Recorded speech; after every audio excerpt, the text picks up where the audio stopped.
I am also running a small factory in Coimbatore. Nearly 5,000 people are working.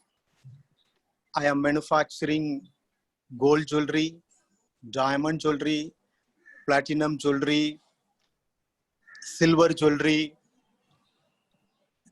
almost whatever technology available in the world I am having.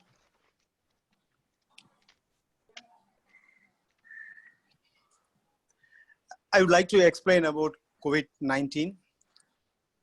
This COVID-19, people started telling before COVID-19, after COVID-19. I asked a few people, what is before, what is after? They are saying, before COVID, we were traveling a lot, maybe 3 days a week, 4 days a week. But after COVID, we have stopped traveling. Then they are saying, before COVID, there is a lot of superiority, inferiority complex were there. Now this coronavirus has taught all are equal. Then I asked something else also. Then they said, in front of coronavirus, no superpower. Nobody is a superpower. All are same. That is also right. So in the scenario, what council is thinking, before COVID-19, people were doing business only in mostly they are doing in domestic. What we are expecting is, after COVID, people will start exporting a lot. In this connection only, we have actually we have taken this topic, boosting export through effective marketing and strategies after COVID-19. In this connection, we brought two eminent personalities. They are expert in their own field.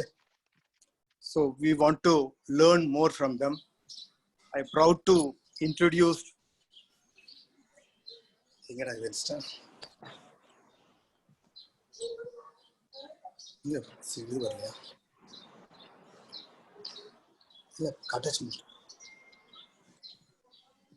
I'm proud to introduce Professor R.M. Joshi, a distinguished academician, an eminent author, and a renowned management expert. Professor Joshi is the professor and chairperson, research with the Indian Institute of Foreign Trade, spearheading institute research activities. He was awarded the prestigious Gold Medal by Indian Institute of Foreign Trade. He received his education and training from Harvard Business School, Boston.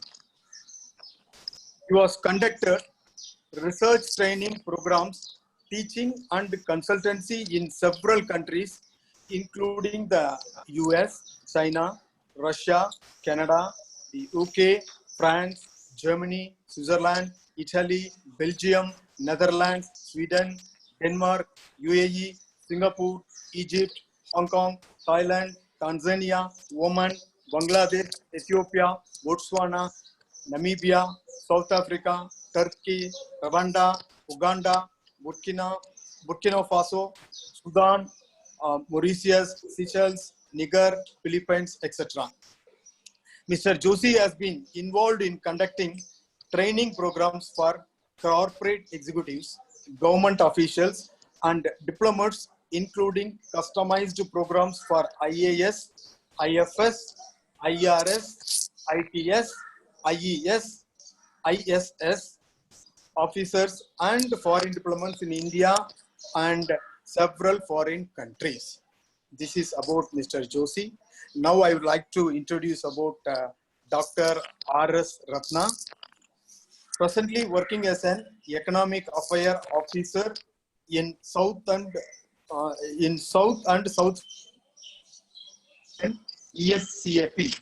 New Delhi since August 2018. He worked in trade, investment and innovation division of UN ESCAP, Bangkok from July 2012 to August 2018. He has been working in the area of research, policy, advisory and capacity building on economic, environment and the social pillars of sustainable development. He is currently handling a project on the empowering MSME women entrepreneurs through e-commerce. During 2008 to 2010, he worked as a professor and head center for WTO studies. Indian Institute of Foreign Trade, New Delhi. He handled the research activities on WTO and FTA or PTA negotiations. Dr. Ratna is a former civil servant and has worked for 25 years in the Government of India, mostly in the Ministry of Commerce, handling the trade policy issues and trade negotiations in WTO and FTAs. Sir, on behalf of the council, on behalf of the participant, I'd love to welcome you, sir. Thank you very much. Mr. Joshi, I think you can share your views about COVID-19. Very good. You know, thank you so much, and I'm extremely thankful to Mr. Srinivas for being this and very distinguished panelist and my very old colleague and friend Dr. Rajan, Geeta, who has been my student. I'm extremely grateful to you to giving us an opportunity to be with the participant. I'm very happy that, as you are aware, that the gems and jewelry is probably the core sector in our export, and it is in the 2-digit level with $37 billion of export. Gems and jewelry sector is second after the crude oil sector in our export.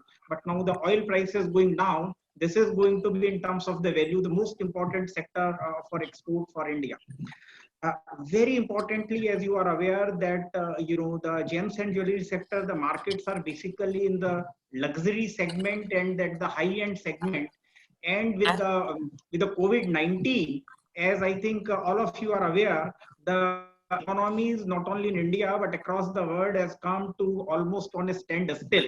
Rather, I can say that the entire economy across the world is on a life support system. So sustained for some days and there is a complete lockdown. So this is one, but I think I am very sure that India is a country with inherent skills and culturally very rich about gems and jewelry export. As you are aware that, I think because you are in the industry, so you know better that, almost 90, 99, 98, 99% of the diamonds are being polished in this country. Not because of the big population of the country, but people in this country are so skilled. As you are aware that India does not know more, or it's absolutely negligible in terms of exporting any diamond from our mines. But India is the largest supplier of diamond on the earth with 26% of the market share. Even China, if you see the China's export to the diamond and diamond jewelry is very minimal. China's major export is basically the gold and the silver jewelry, and China has 26% share in the imitation jewelry, where we are not. But India is great in terms of this. And gold, I think nobody knows on the world the way we know gold. And I think you are sitting in Coimbatore, so you know better about gold in the South India. What gold in India, I am sure that all of our jewelers are missing the Akshaya Tritiya sale this year. But you don't worry, because the gold sales don't take place only on Akshaya Tritiya. Gold sale in India, especially in Tamil Nadu, Kerala and the South India, start with birth of a daughter. And then people start buying the gold, accumulating it. But I am very sure that presently the situation is not that. And I am sure that you know about it, that in India the most gold is in the personal possession rather in the government possession, unlike in America. India has been the largest exporter of gold for many years, say 600 to 700 metric tons of gold. I think in a recent year, very few, we are third, fourth. but mostly. And not only this, the India has got the 1/5 of the gold ever excavated on the earth. And same thing is on diamond and the jewelry. I tell you, in America, because if you know about America, which is the largest market for diamond sales, and in America, you also need to understand the customer behavior. In America, no girl can imagine her being proposed without a diamond ring being gifted, which is not the case in India and other countries as well, except for in the higher income segment that is increasing. But kindly understand, India is probably the only country in America the customer has got no say in buying the diamond, because diamond ring to a girl or the first time acquisition is that of a surprise in nature. But in India, the jewelry is bought, the largest occasion for buying jewelry is marriage, like Akshaya Tritiya is coming. And the second thing is India, I think we have done a very, microscopic, market studies on the diamond and the jewelry. We have found that in India, it is the girl for which the jewelry is being bought, she does not pay for it. Only the parents pay for it. But the entire thing in India, what takes place is that, this girl has got the biggest, share or in the decision-making process, which is not in case of America. And therefore, another thing, when it comes to the quality of diamond, India is a very different market, unless, the Western pundits have said the quality, the people of this country also knows quality. But so I think these are all the consumer, the behavior aspect that you need to understand, which are our major markets. So major market for diamond basically is America and then the Hong Kong. America, you are aware that America is in a, very, very bad shape with, 45 to 50,000, deaths and more than 8,000 COVID infections now. But I think America somewhat moving. What happens in the short term, the sale for the jewelry and the diamond sector may not be there. But what I feel is the luxury sector is one which will certainly bounce back in time to come, and which would be less impacted than other sectors. Gold is another item. Gold, as you are aware, because the gold will work as a safety net.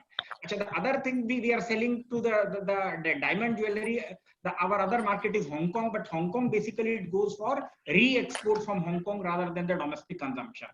Diamond, another our market, from where the entire trading takes place. I'm sure that all of you, keep on visiting the place called Antwerp.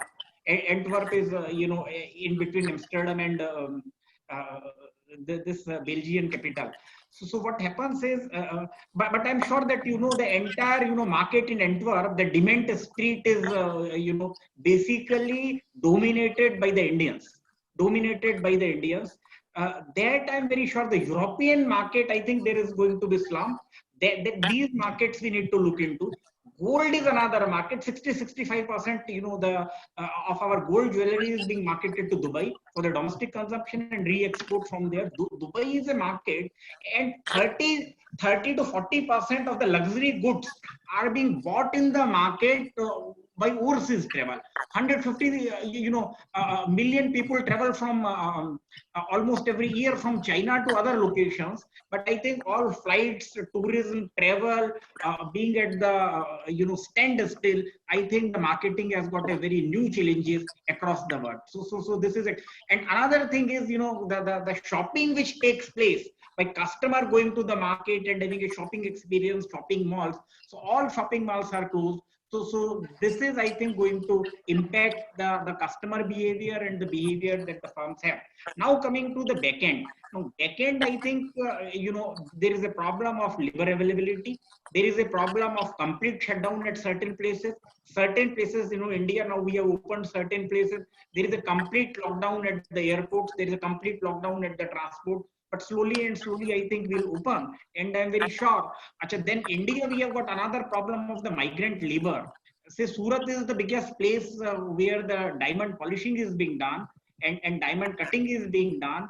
But for the other gold jewelry and the semi-precious stones, say Jaipur and all other places which are absolutely hit. So even the production is now suffering. The transportation is suffering. And I'm very sure, and you have seen, there has been a decline in the decline in the market. The cut diamond, I think it was 41%, but I think the colored gemstone was the largest decline of 65% of the decline. So I'm very sure that you see. But I think, again, making any estimation, I think 3-4 weeks back when the IMF made estimation was 1% decline in the world GDP. Now the another is 3% decline in the world GDP. WTO has also made its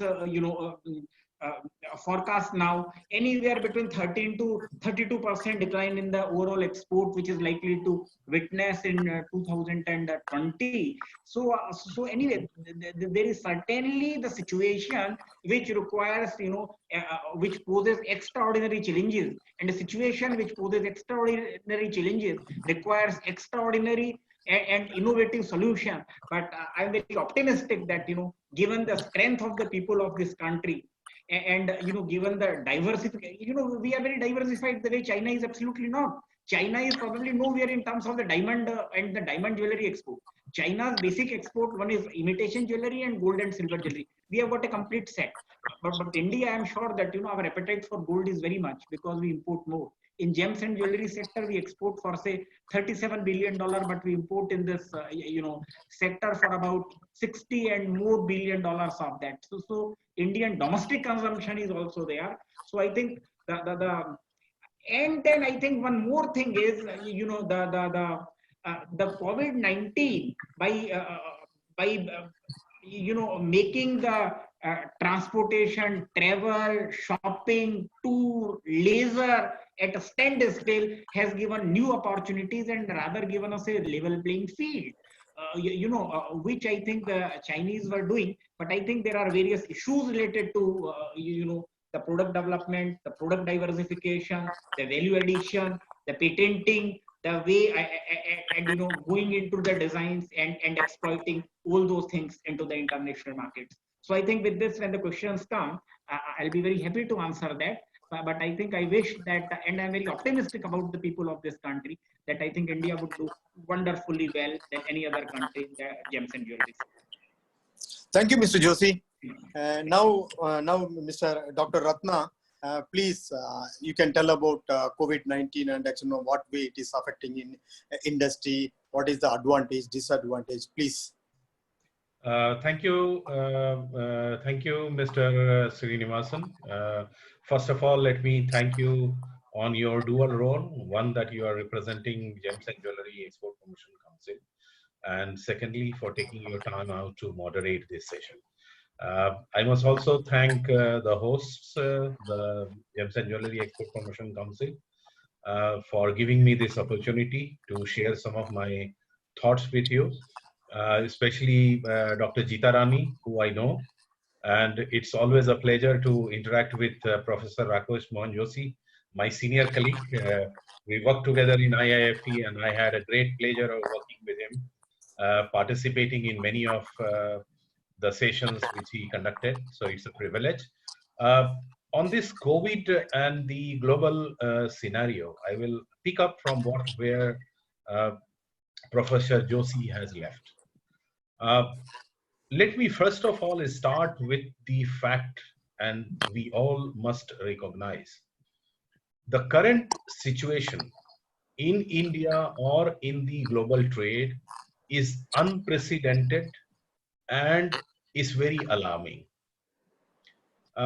Unprecedented because of the fact that we never ever a trade analyst or an economist would have ever thought that a health hazard will impact the global economy in such a manner. We always looked at protectionism, we always looked at the trade policy, we always looked at the barriers to trade, but we never realized how an epidemic can create such kind of a turmoil in the global economy. This is unprecedented because in 2008, when the global recession and economy was hit, and is starting from US and then going to Europe and certain other countries, it was mostly demand driven. But the present one, and as what Professor Joshi also said, it cuts you from both sides. It cuts you from the demand side and it also cuts you from the supply side. And I will come to it later. But this is unprecedented because your manufacturing is also suffering, your supply chain is also suffering, and your market is already down. Look at, and let me reiterate what Professor Joshi said. The WTO has predicted for 2020 a downfall in the global trade from 13% to 32%. And in this part of the world, in Asia and Pacific, that is going to be in the range of 20 to 30%. Recently, IMF came out with a report suggesting that in 2020, there will be a slip in the world economy, and the growth and the GDP will fall down by 3%, which is equivalent to $9 trillion. Now, this loss of $9 trillion is more than the combined economy of Japan and Germany. Now, where this loss of this $9 trillion will come from? Will come from the buyers, will come from the market. So definitely 2020 is going to be a difficult year. We are already in April. We do not know when this epidemic will be neutralized, when everything will become normal. If everything become normal, even restoring the supply chain, restoring the connectivity will take some more time, because government will be a bit cautious of not opening everything overnight, given the nature of the spread of COVID and the infection. Now, under these circumstances, the challenges which I foresee are many. I was looking at, and when we talk about, and especially coming back to gems and jewelry, Professor Joshi also touched upon, the oil prices. We never thought that ever the crude petroleum oil price will go into the negative and then zero. It has happened. But interestingly, if you see the prices of gold in the market, except a few dip which happened in later part of February and early January, it's showing a positive trend. So the gold prices are kind of totally decoupled with the prices of petroleum oil or the other things. And why? And that is where perhaps Gems and Jewelry Export Promotion Council and their members can see a ray of light. The positive is when the shares are falling down, the prices are crashing, the crude oil is falling, and the gold prices are going up, which means the consumers or investors find investing or purchasing in gold as an assured investment rather than going into the shares and the other methods of investment. So this could also be an opportunity for the exporters of gold and jewelry. Diamond, Professor Joshi has spoken a lot. But one more thing which we need to realize is using technology for trading at this moment of time has become very, very important. And in this regard, I would emphasize that e-commerce could be one such platform which gives you tremendous opportunity to trade within the country, outside the country. I would also like to share one more thing. Professor Joshi also touched upon the connectivity, the air transport, the sea transport. Because of COVID, the transportation system also has been affected.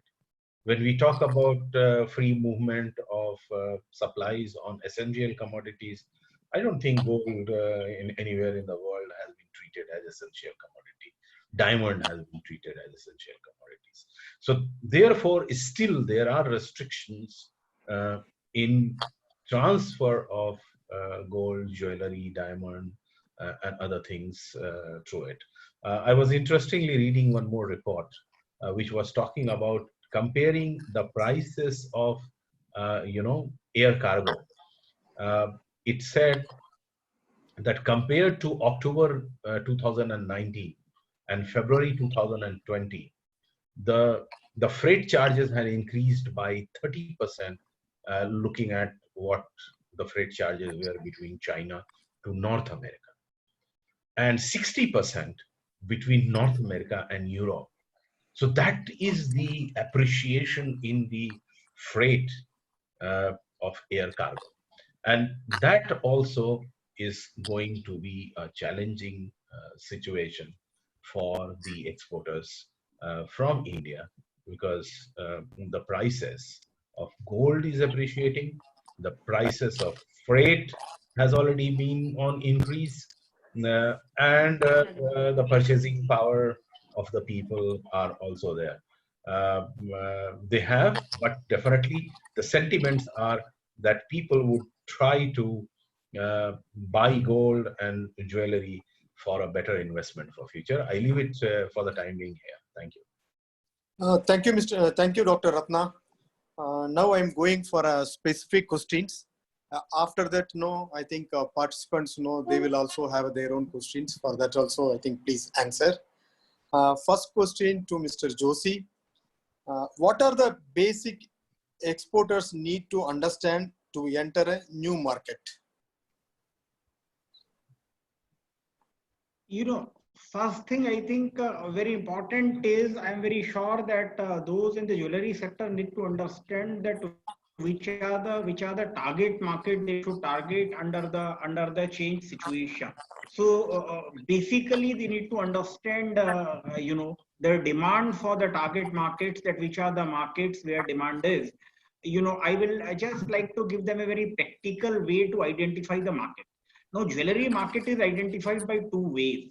One is, this is basically a traditional market where you are already supplying the products, which are our traditional markets. But I am very sure that COVID-19 has metamorphosed the entire marketing structure, to a very considerable extent, because of the economic restrictions and impact of this on the economy. The economies across the world are impacted in a different way. If you see, the entire European countries are likely to have somewhere between 7% negative, negative economic growth in the coming. America is going to be about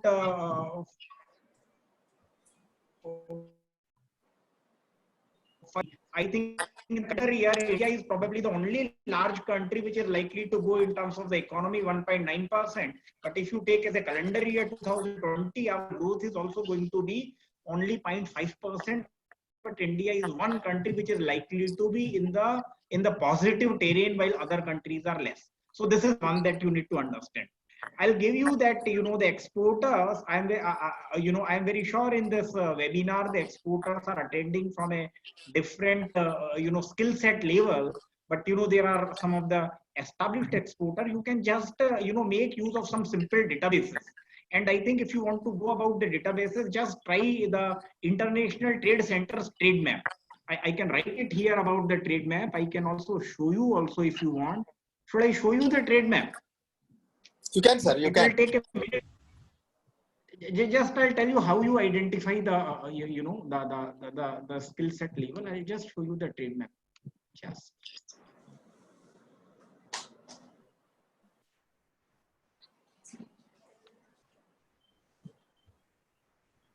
take it. Just now, I think I'll just share the screen, and it will be. Just try this. I think this is that you can see is 71 is probably, if you go 71, this is the 2-digit HSITC code. It talks of all the products which are being marketed from across the world. This I was taking China, but you can see what are the, so this will tell you which are the largest market across the world. It's very simple to use. It is the trademap.org, you can log in, and I think which are the largest products which are being marketed across the world. Now, if you see, the biggest thing is the gold and the gold jewelry, which account for, 18 billion. This trade is, this is the all product.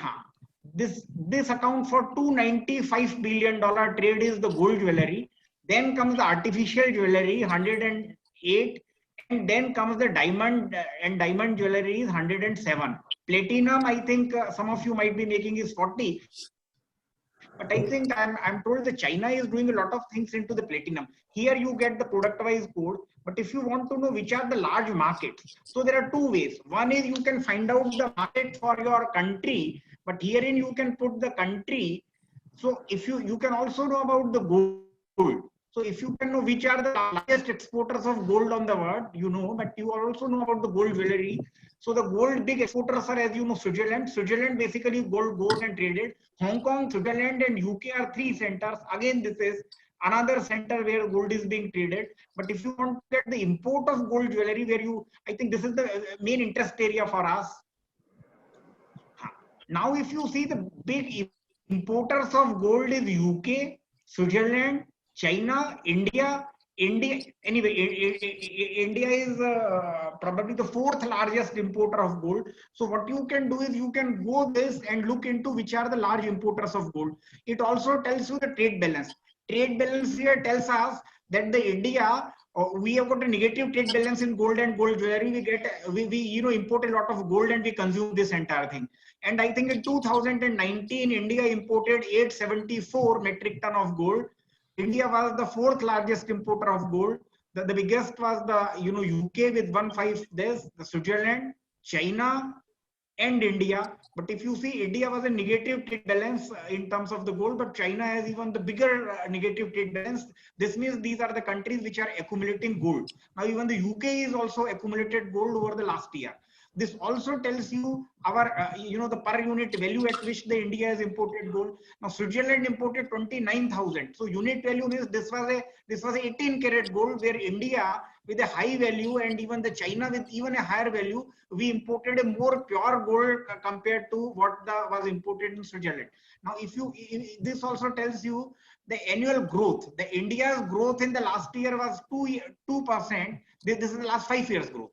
But Switzerland growth in the last 5 years, this is the UK growth in the last 5 years was 20%. But now the last year, the growth in UK was 15%. In India, the growth was 0%. Switzerland was -6%. China figures are not given. So it means the India more or less in terms of the quantity, it remains the same.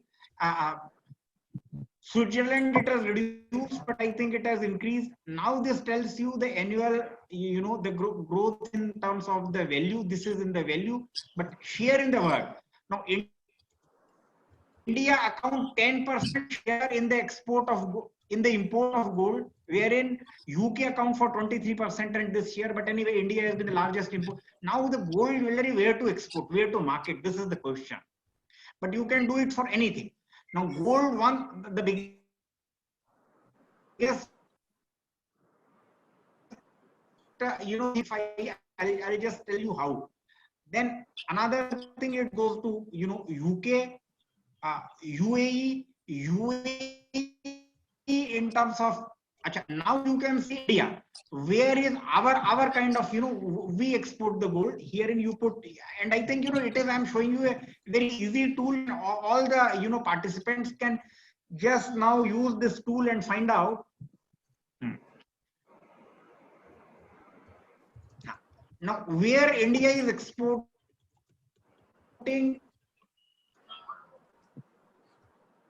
the gold. Now if you say, this is, I think,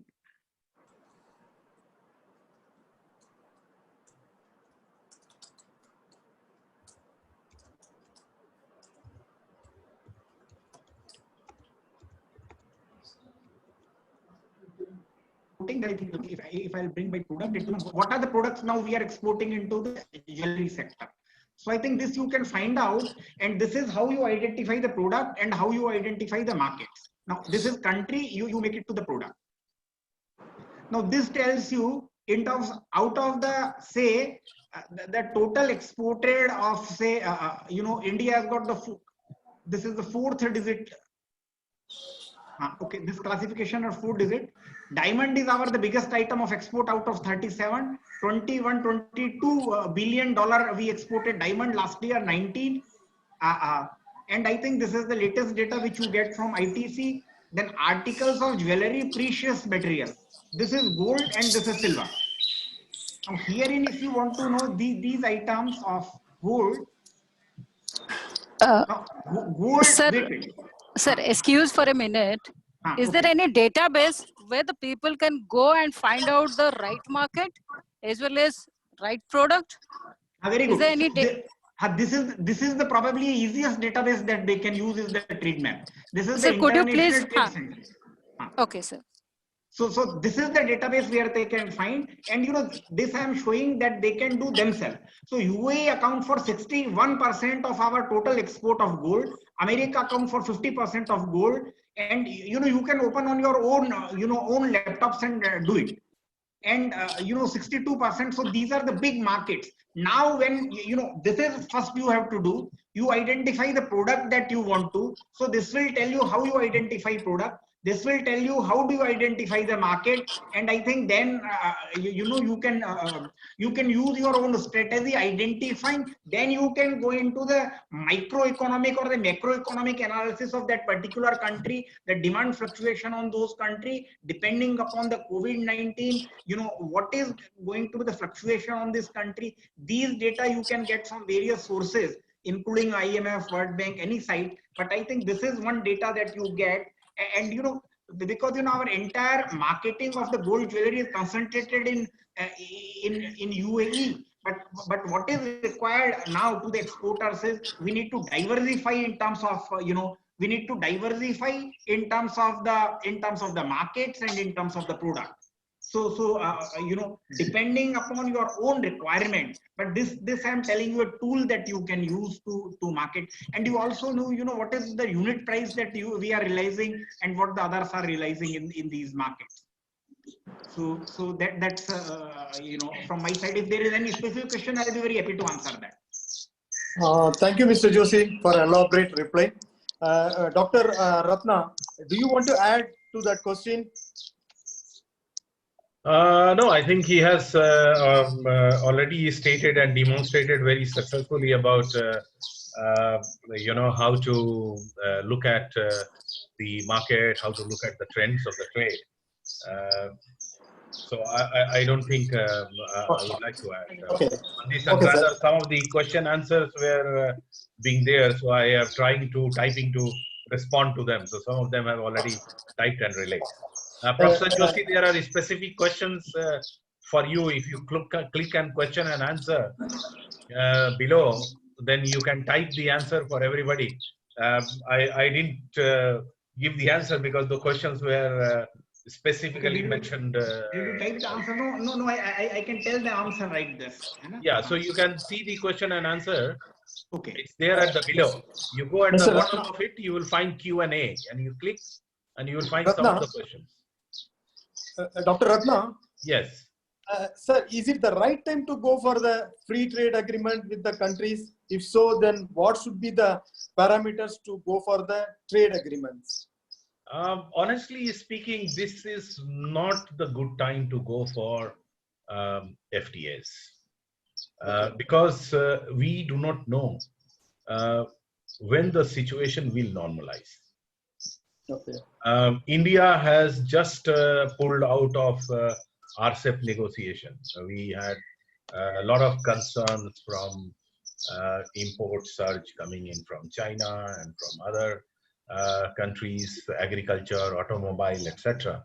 Definitely, I do understand on gems and jewelry sector, the competition from some of our FTA partners is not as much to the domestic industry as there are for other sectors. But despite that, there are several issues.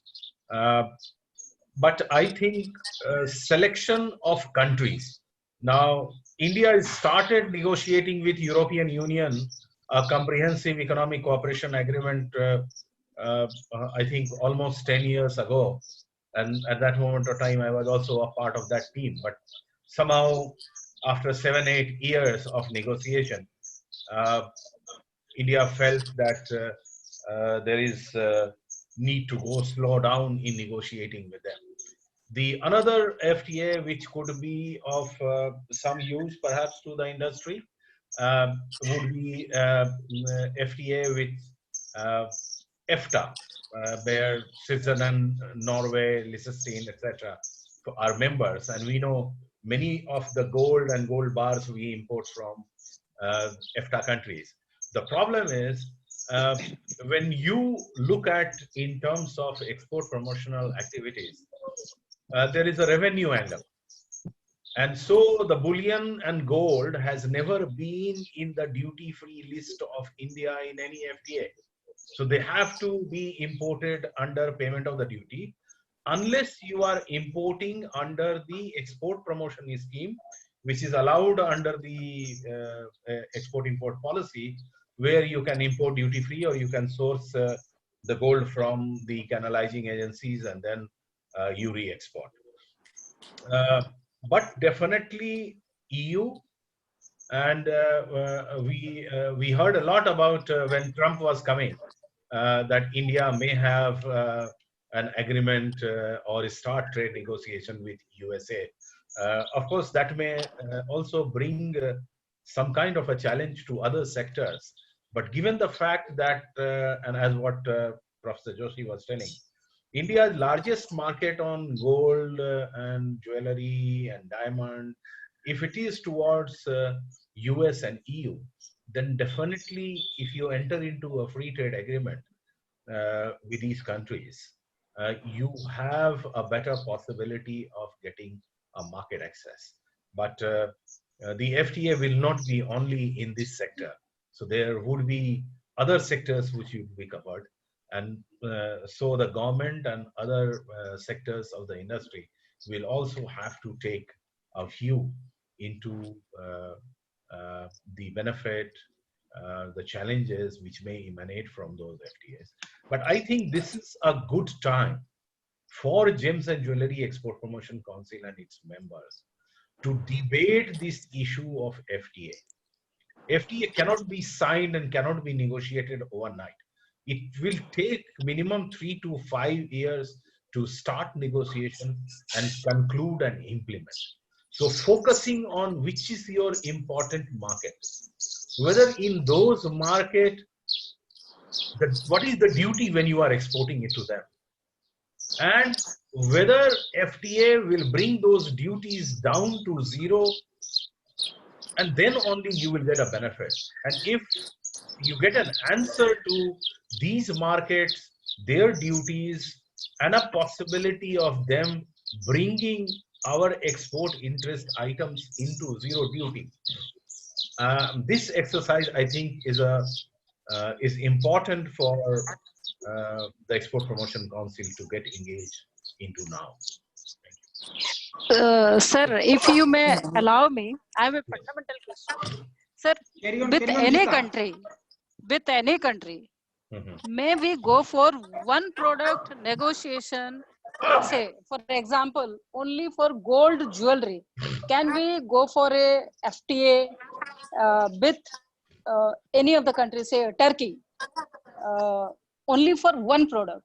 Is it possible? Government is allowing this type of things, because as per my knowledge, minimum 10, 15, 20 product we are at a time considering. Is it possible for we can approach to the government for only one product negotiation, and that to the countries, the value addition part should be strictly followed? Otherwise, I have a small example. In Indo-Thai FTA, we suffer a lot because our entire domestic market is disturbed. Lots of Thailand product is coming, but that is not really manufactured by the Thai people. That is coming from the geographical proximity countries, the neighbor countries.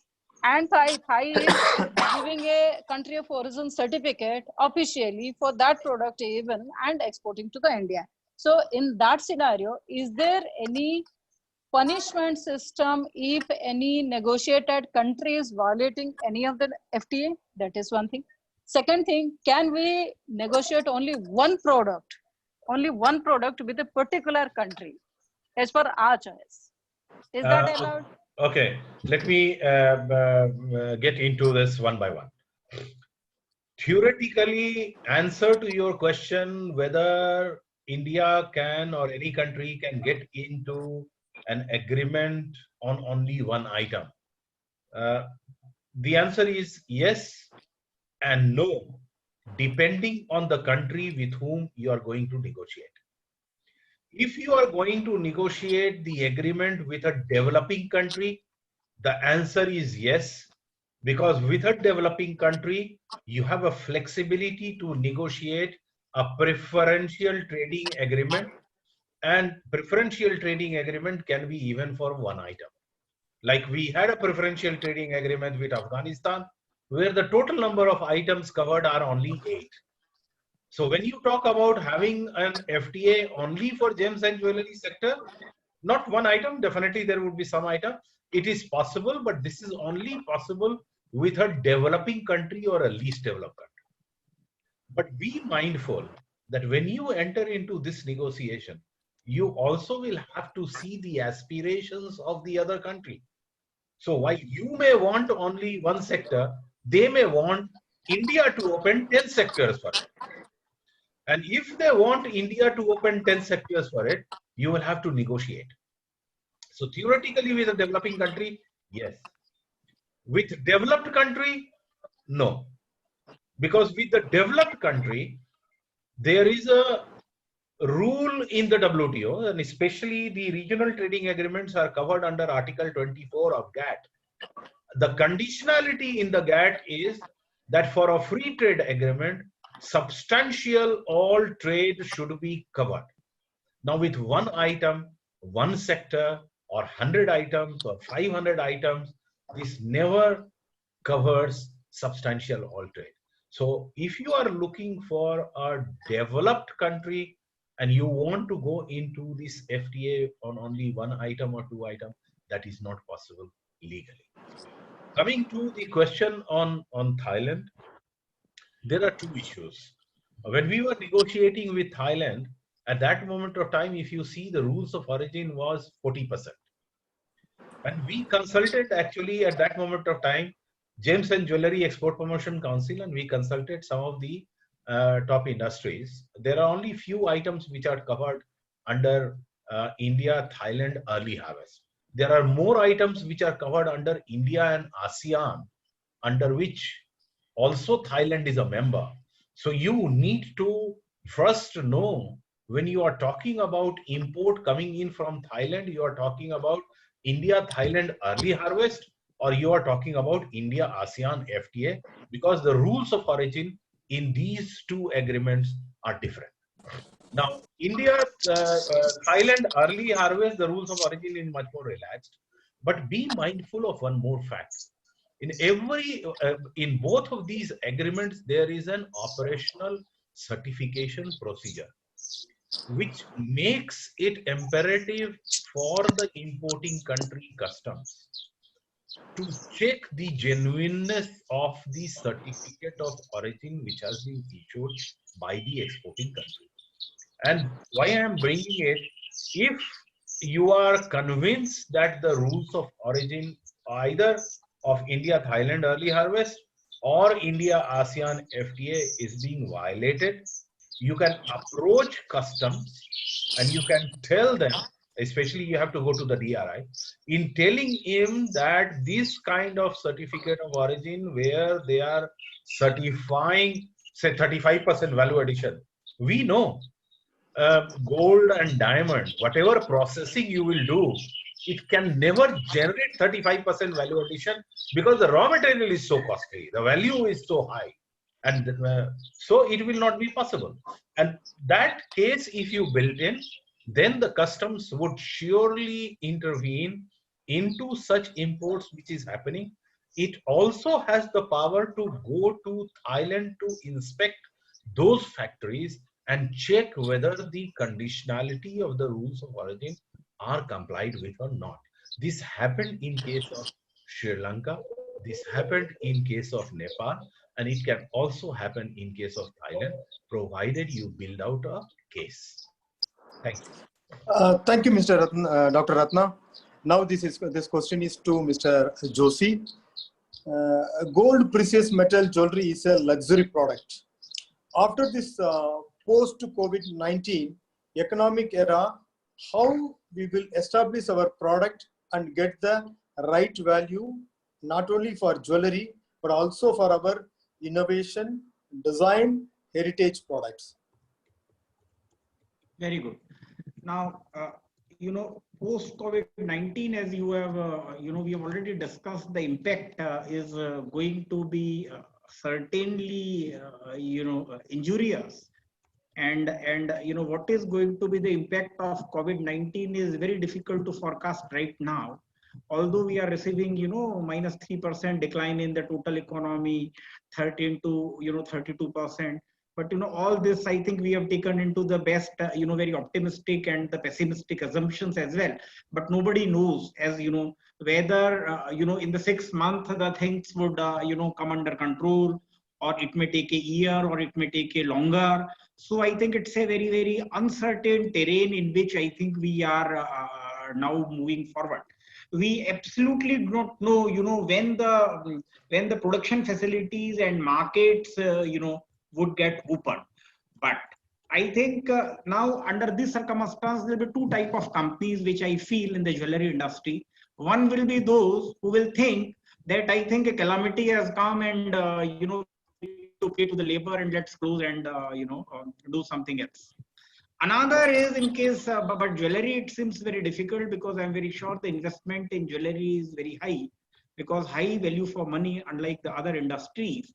And I think you have got a very, very, the technical talent, as I think, most of you are owning jewelry businesses. So, the two things, getting the right skilled people, very important, and getting the people of the right integrity is another thing. And therefore, these are the same people, who rotate in the industry. Now, under these circumstances, the companies which would have a long-term vision and a sustained effort to capture the market. And let me compliment to Gems and Jewelry Export Promotion Council, and I think all of you in that you are making a very, very positive use of your time by organizing the online webinars and training the people, and probably it is the right time for the capacity building. And let me compliment Mr. Srinivas and your colleagues for this. Because there could be never such time. Otherwise, I think the right people in the industry will never be available. They are very busy. Their bosses calls them, their subordinates call them.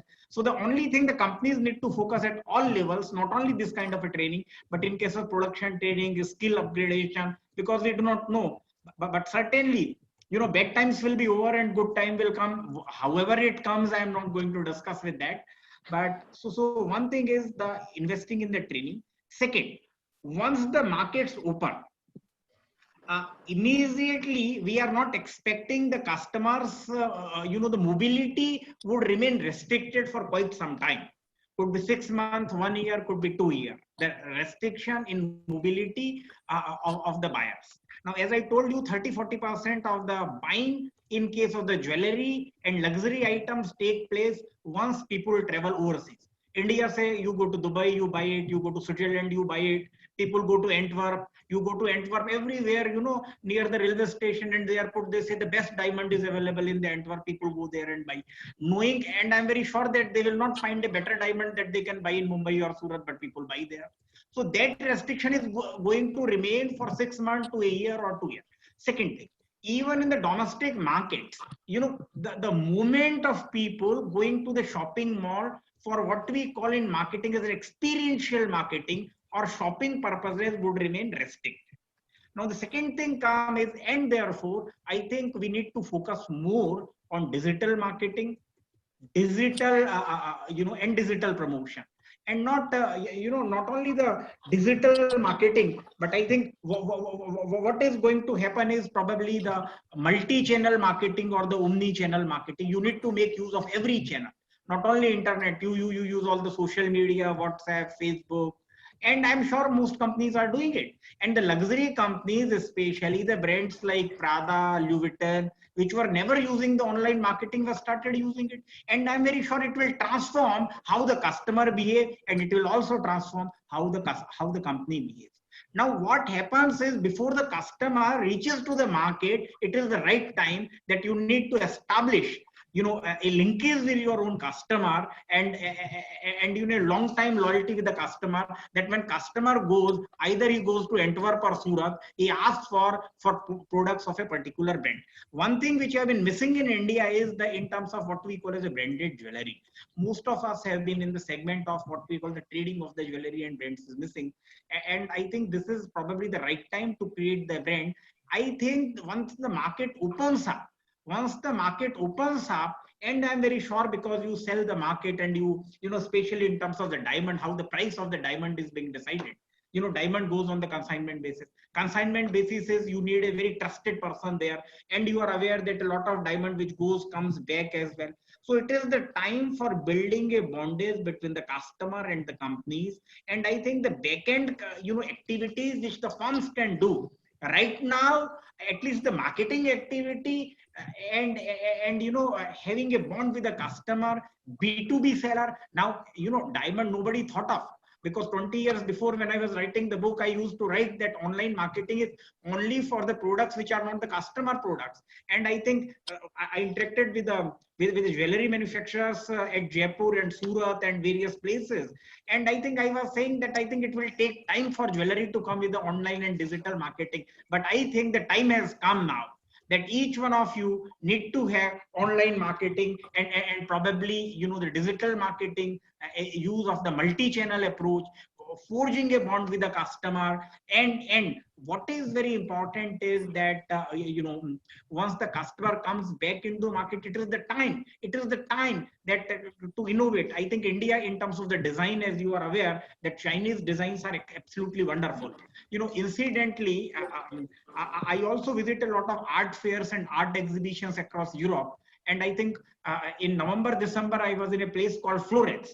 Now in Florence and Venice, there was a Venice Biennial, Florence Biennial. A lot of jewelers were there from China. And I think in one exhibition, there were 50 to 100 jewelers coming with great designs in the imitation jewelry, coming with great designs in the platinum jewelry. I did not find a single Indian jeweler there. So I think that is where the design comes. And I think we need to, and Indian jewelers need to move, you know, above the value chain. Rather than being at the low end of the value chain, you need to go upward end of the value chain, so that your price realization is better. And I think I tell you, there is an opportunity in this calamity. People across the world have lost trust in China. Trust in India is probably the most. I think we have been discussing, we discuss every day that the companies are finding the solutions to find out the places, you know, away from China. This is one. Another thing, in various cases, you know, the say consumer electronics, pharmaceuticals, textile industry, where the integration of the supply chain was there, and the supply chain got disrupted because of China.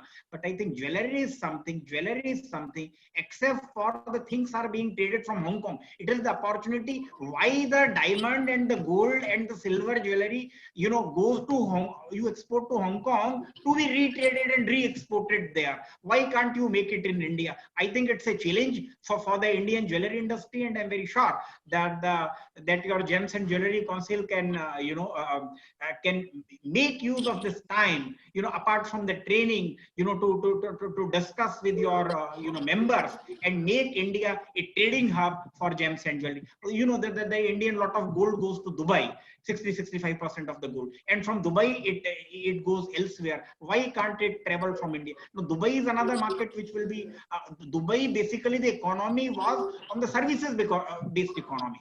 The major part of Dubai, people used to come to Dubai. There was shopping in Dubai. Now I think it has come absolutely on a standstill. absolutely on a standstill, and I'm not very sure that it is going to open. Even if it open, the frequency will not be there. So I think India is probably the ideal place from where we can start the work from this. And I think Srinivasan Saab, you are sitting in Coimbatore. Now I think Mumbai has come under cloud. Why don't you develop, some of the locations in like Coimbatore and the other locations better than Mumbai? Because I think now I'll tell you, the people will say, globalization is already under cloud. Most economists have, worked on this, that we have to globalize. Every politician, even municipal corporation used to say, the globalized economy, you are not globalized, you are not integrated to the value chain. They made so now everybody say that don't get integrated to the global value chain. Another thing, the urbanization has seen a problem, people coming in the Mumbai slums. But now that time has come when people in Mumbai have started thinking that let's go outside Mumbai and probably, life is better. So I think that tier two, I tell you, in terms of demand as well, the demand in China, America, everywhere is likely to come, not in tier 1 cities, tier 2 cities. Now, I think I've been talking to my friends across Belgium and Netherlands and America. Even Paris has become very difficult today. The people who have got some accommodation to live, they are moving from urban location to rural location till the COVID-19 comes. If they get job opportunity, they will stay there. So I think it is the time has come for the Indian jewelry industry to move it from Bombay, Jaipur and Surat to the big cities and make yourself as a hub for trading. And I think this is what we have been missing. India has been the largest consumer of gold, but the gold is being traded through the London Metal Exchange and not through India. Gold is retraded through Dubai and Hong Kong, but not through India. The diamond and the silver jewelry through Hong Kong, but not through India. I think it is the time for you to make this, because people will be afraid to go to China. People will be afraid to go to New York. People today will be afraid to go to Paris, but they'll be very happy to come to Coimbatore. They will not be happy to come to, Delhi and Bombay, but they'll be happy to come to Coimbatore. So I think you need to find out an opportunity. And, there are no business people wiser than the gems and jewelry who make, tons of money. So I think it's an opportunity. So only thing is, these are the special times. And I think, as Dr. Ratna has said, that I think the unprecedented time requires unprecedented, transformation of the industry. I'm very sure that it will transform the gems and jewelry industry in this country. And I think India will emerge as a great power in gems and jewelry. Anyway, but it depends upon you. Thank you, sir. Actually, we are on the job. Definitely, we will do it, sir. Council will do the job. Great. Sir, this next question is Mr. Dr. Ratna. So what should be the role of government as an export facilitator? Okay, I would like to continue again from where Professor Joshi said, and I would like to take it a little bit forward, and that brings into the role of a government facilitator. Let us accept a few facts. World recognizes India in diamond exports, but what kind of processing in diamond? Only cutting and polishing. Correct. Not setting of a jewelry for the diamond. Now, all of you know that cutting and polishing does not get you the highest value in this entire chain of from the rough diamond to the finished jewelry. Now, I know the same diamond is cut and polished in India. It is taken to Thailand. It is studded into a jewelry form, and they sell it with at least 200 to 300% value addition into it. Now, this is the time, and that is where I am picking up from Professor Joshi, that when he talked about, the Chinese going and seeing other things, I think this is a challenging time where the industry can come out with a plan as to how we are or we can get into upper value chain of this manufacturing in the whole sector of gems and jewelry. We have been into loose, but Can we bring in those international designers in India? Can we have those brands established in India? Can we promote? It will be a struggle, definitely, yes. But this is the time to rise to this occasion and start exploring. I discuss and I say to some of my friends when I talk to them, especially in the Indian context, the most of the reforms have been brought by the government only under challenging times, not when we were shining. This is a challenging time, and this is a time when policy interventions can be brought in to help the industry. So, coming back to the facilitator role of the government, definitely some of the interventions have been done by the government. Very recently, RBI announced with some of the financial and fiscal incentives, which would be useful for the industry. Much need to be done because this is a sector which requires a huge capital. Your working capital, if it gets stuck up for a month or two, you lose a lot of money gets blocked in.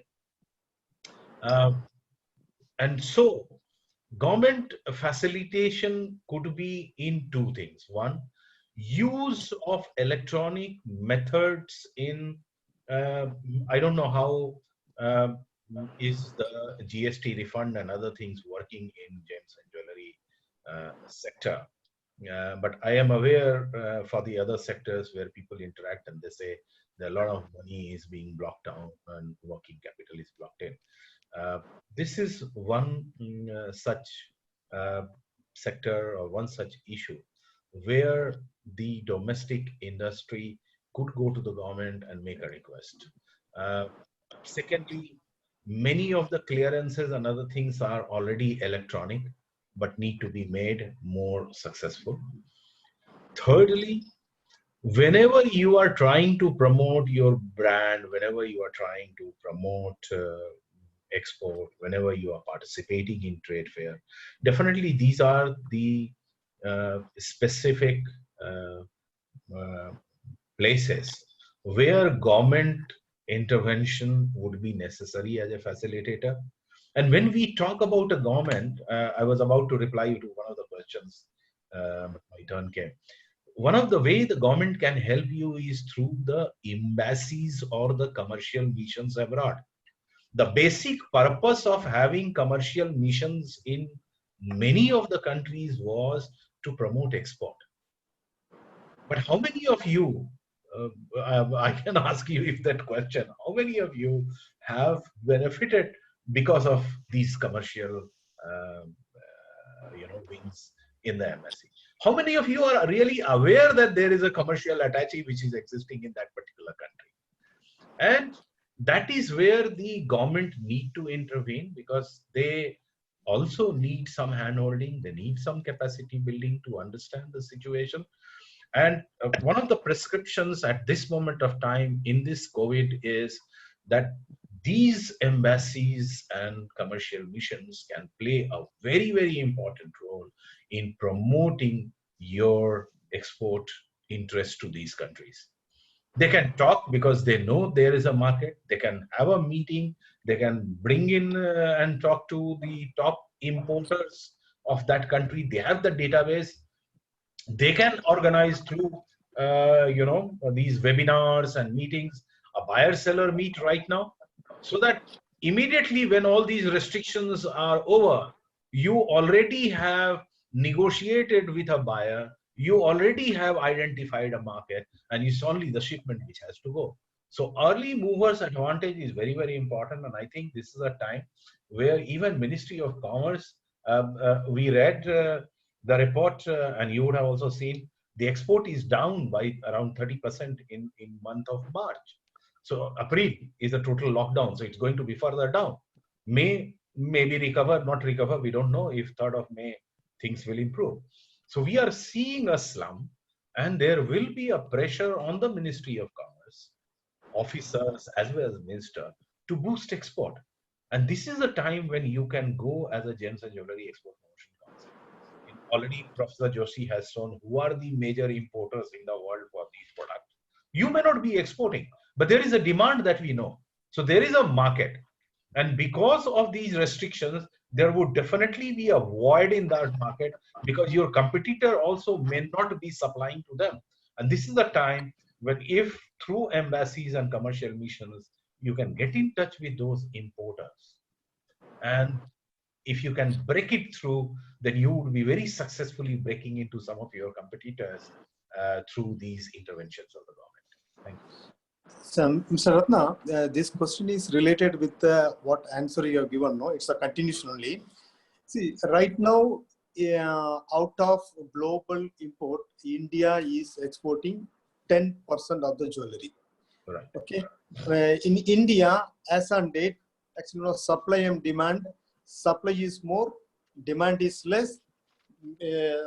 Because of the change of style, change of pattern, change of requirement, supply is more and demand is less. Because of this, in India, it is a cutthroat competition is happening.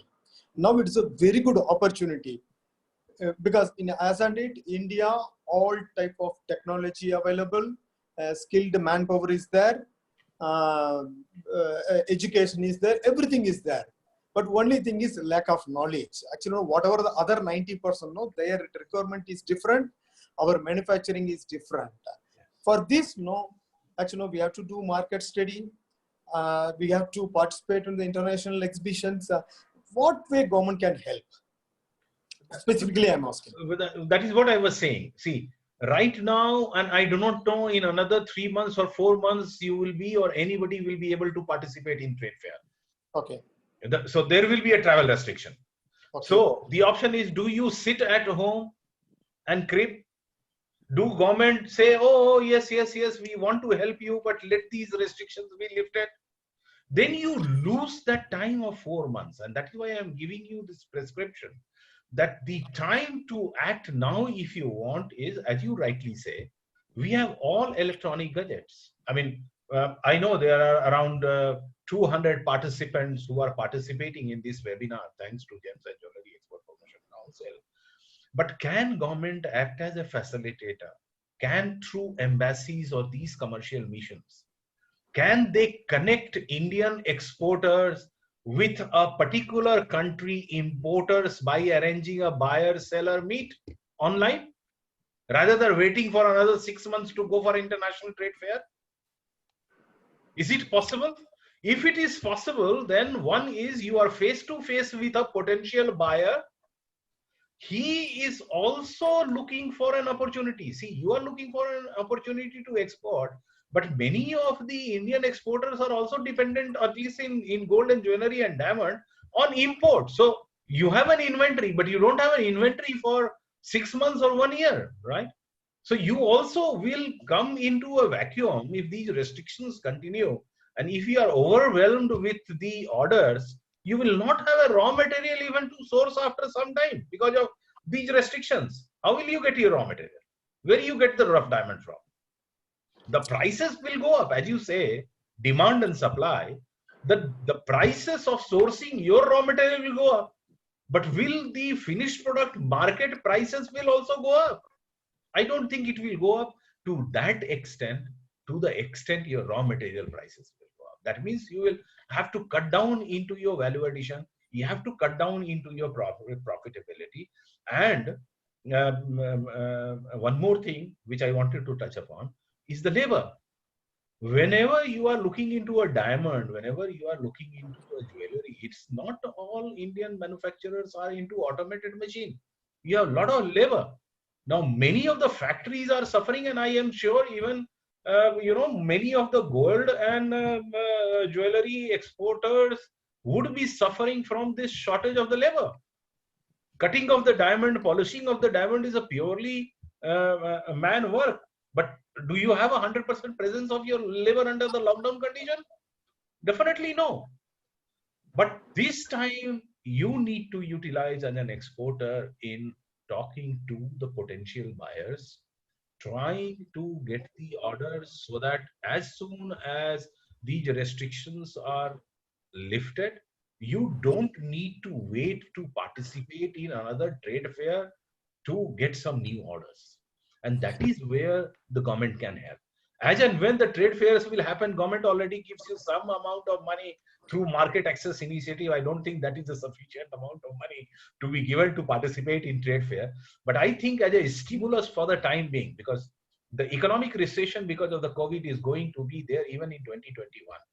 So one of the ways through which the government can be a facilitator would be to raising the value cap of MAI, Market Access Initiative, for allowing you to participate with a greater financial contribution to participate in the trade fair. But that will come after 6 months or 7 months or 1 year, we don't know. Mr. Ratna, I'm very specific about the market study, because actually, as and at whatever exports is happening, it is for Indian origin people, right? But Right. actually, when we want to capture some other market, definitely we should understand their design, okay, their technology. Then according to that, we have to develop. Actually, it is a very big exercise. This is All the over big the problem. world, we have to travel. For that, government will help. Government can help, can subsidize. That's what I'm saying. Government can subsidize in the sense through when you are trying to come out with a new design, right? Which is catering to a European market. Because definitely the jewelry or a har which you make for an Indian customer cannot be fitting into a European or American. She will not like that design, Correct. right? So the design Correct. has to change. Now, for that, devising that design, you need a designer, you need somebody. You have to pay. Can government subsidize? At this moment of time, it can, not permanently, but it can. Market access initiative of the Ministry of Commerce has these scheme, but these schemes need to be tweaked in, because mostly it was only to participate in trade fair and some subsidy in getting the stalls and subsidy in your travel cost, etc. But that money for at least last 6 months or 6 months will be blocked. So the budget is already there and they are not in a position to spend that money. So this is a good time when you can go to the government and you ask, you already have a money under MAI scheme, which you were to give it for the travel in international participation. 6 months up to June, there is no trade fair where we will participate. So why don't you change that money into this kitty, which is for developing the design? It is possible. Correct, Mr. Ratna. That's right. That is the expectation of youth. Actually, so many youths know they are ready, but they don't know how to penetrate into international market. Whatever answer you have given, definitely it is useful for so many youths. Again, this question is Mr. Joshi. What are the ways to reduce the cost of export consignment to make Indian exporter more competitive? Mr. Joshi, please. I think, yes. Very important is, as you are aware, that, what we are exporting and what is required in the market is missing. So what happens is the India's export have to be demand oriented rather than what we call it as an ethnocentric approach, and the way the Chinese are doing it. Now, to reduce the cost, I think the people are forced to reduce the cost by way of the lockdowns. And the best thing is that using the digital technology and the online technology to reduce the cost is probably one of the most important means to reduce the cost. And doing a complete homework before this. But what is very important is more than reduce the cost is to improve the profit, and to improve the profit. As a professor of marketing, I know that do what the market want and don't do what you want. You have seen in the last 10-15 years, it was only the Indians which had a complete control over the Antwerp diamond market, wherein now I think slowly, even so far Chinese have not come, but I think the Chinese are also trying to get the control of that, even the diamond. Another thing, if you see what is going to happen is then, that we need to be very, very agile. Marketing is required. Marketing has to be very, very dynamic. So what is very important is that, you need to understand what the market requires, and we need to come back and produce the goods, which exactly what the Chinese have done. Now you have asked, my colleague Dr. Ratna, what government can do. That is great that, government should do whatever they do, but I think government is not the right, agency that will go to the market and find out market for you. Only the exporters can find out the market for you. And as you are aware, the EPCs were made with the management control, with the business itself, because I think the businesses know more about the market rather than the bureaucrats knowing about the market. So I think there should not be a problem in your identifying the market. But I think whatever the problems are there, this we have done into another research study, which I'll not discuss it here. But what we call as the governance of the EPCs is another issue. But I think the people from the industry being at the helm of the affair, you are already in touch of the market, and this information need to percolate down. And when you asked about the the MEI assistance is already there. And the only thing is, how you are making use of the.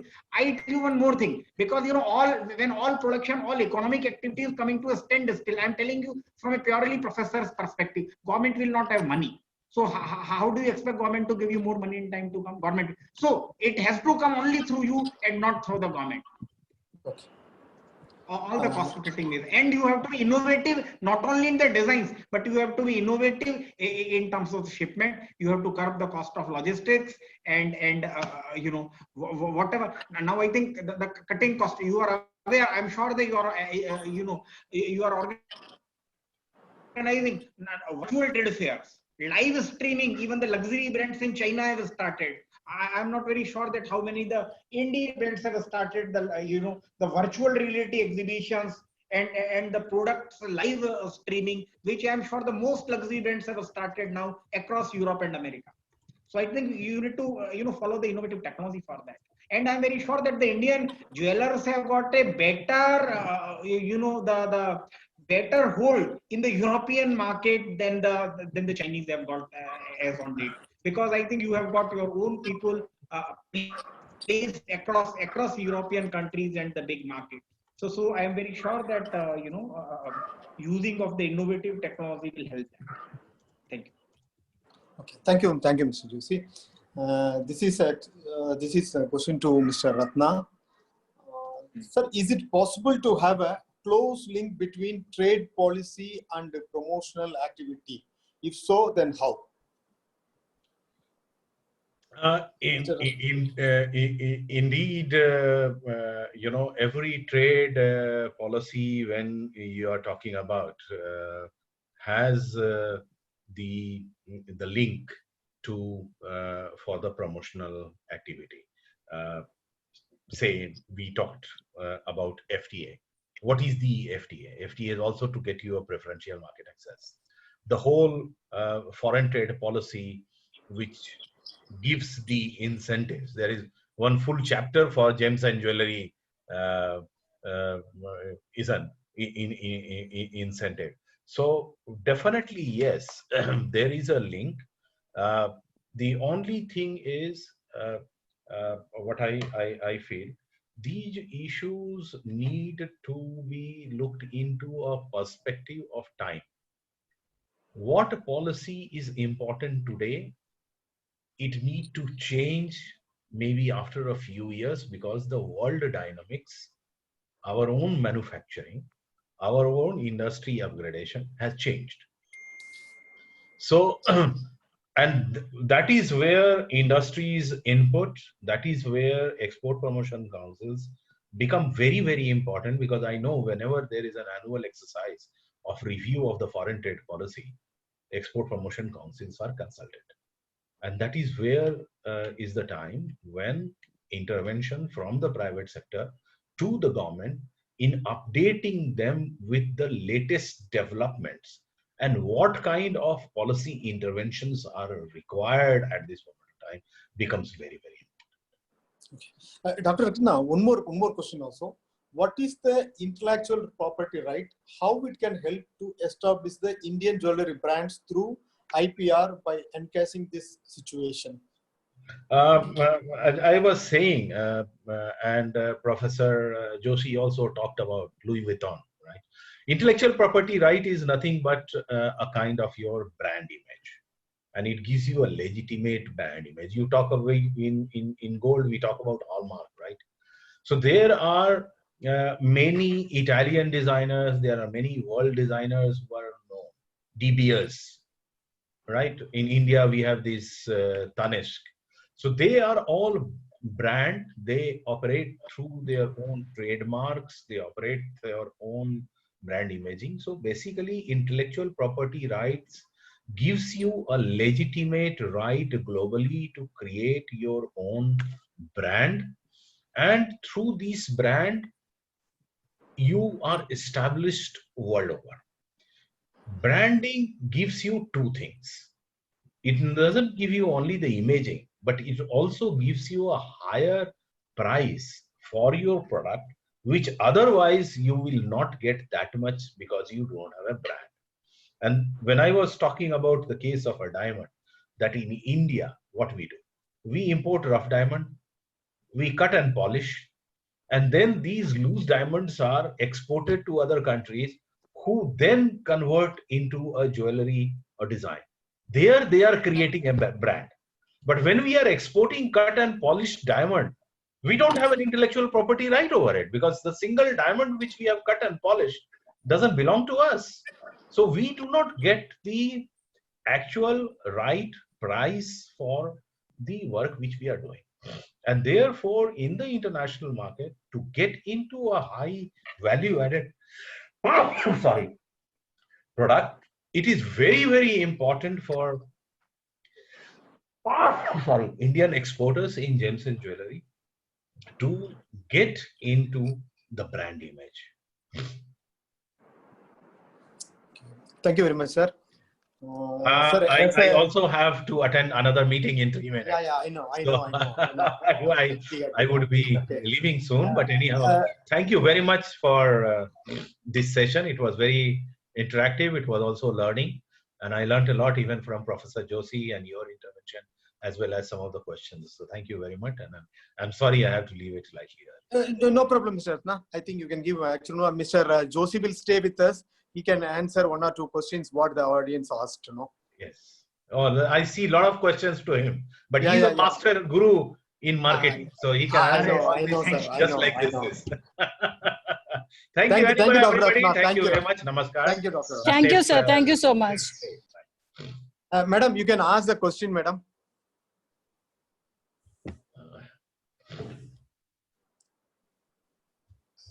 Jitarani? हाँ जी sir, हाँ जी sir. Sir, almost all questions are answered directly by the speakers through typing the message. So only like the constructive questions which left you can like raise to before conclusion. I would like to give information as Gem and Jewelry Export Promotion Council. Actually, no, we are going to open nearly 20 common facility center across India. Then actually, no, we are planning for institutes also. Then actually, no, we are going to open role model workshop across India where the manufacturing activities are happening. So this is to boost the export. We are doing this job. Jitarani, can we conclude this? Sir, one question left. Apart from all this design and everything, we are utilizing this time, the leisure time. Is there any other strategy where we can directly reach to the end user and we can like directly do the promotional activity to a particular country for the end user, not for a like specifically wholesaler group, B2C category ke liye? Is there any specific strategy which sir would like to address? No, B2C otherwise reaching is very difficult unless you have a brand, because I think the product what we are exporting is goes from B2B. if there is no brand. B2C, you reach only if there is a brand, and there is certainly a strategy for India. As you have seen that, long back I wrote a case on, the jewelry marketing in India, wherein I think on this I find that India has been the only country in the world wherein the foreign diamond jewelry brand could not penetrate. India's big diamond jewelry brands are Tanishq, Nakshatra, Admas, Asmi, wherein even in China, the brands like, the Cartier and Tiffany could penetrate, but not in India. Indian jewelry industry is very strong. So to reach the customer across is you need to make your brand internationally known and enter into the market like the some of the Titan brand of the Tatas entered into that, but I think they did not do well in terms of the watch industry. But you need to build brand to enter into the end customer is probably the only way, because the confidence of that come. And another thing to reach to the end customer, what is extremely important is use the digital marketing and the omni-channel marketing. By way of that, slowly you can penetrate into the market. And I think my end advice is that all our exporters, two things. One thing is you need to move up the channel from the low value chain to the upper end of the value chain. Go for branded, branded products in terms of the jewelry, all in terms of the the diamond, gold, silver, and more importantly is the artificial jewelry imitation. What is very important is again making the coming out with the innovative designs and patenting those designs. And this, China has very quickly gained 26%, 27% share in the imitation. And I think we need to come out of the only polishing of diamonds to make the jewelry and make it the branded jewelry. And very important to that is, I wish that, once this, the lockdowns are over across the world, more people from India, at the operational level, visit the international markets, go to the fair, go to the markets, look at the designs. As you find the designs which are being sold in Brussels and Paris and Antwerp are very different than the designs that you find in Chennai or Trivandrum. So we need to what we call as a customization of the product for them rather than selling the innovative product.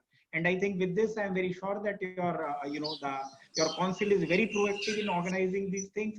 Use this time in preparing the industry better for the markets, and I am very sure that you will succeed. So there is a last question from the participant side. Upper movement is okay, fine, but that is not possible for every exporter, especially the SME exporter, the small exporter. So the small exporter is asking, what is my survival strategy in this COVID period, after COVID period? Survival strategy for the small exporters is, I think, use this time in two things. One is to for innovation, bringing out better designs and increasing your skill set level. And another thing is engaging your customers. Let's say B2B customer, mostly I'm very sure B2B customer, not the B2C, but even if you have a B2C customer, which are the institutional buyers abroad, then with them have a close relationship and be prepared as soon as the lockdowns open, that I think you should be able to make use of this calamity into an opportunity. Mr. Joshi, really it is a very good discussion. It is an eye opener for exporters. Definitely because of this discussion, India's export will increase. Thank you very much, Mr. Joshi. Thank you, Srinivasanji. Okay, bye-bye. Thank you, sir. Thank you, all the participants.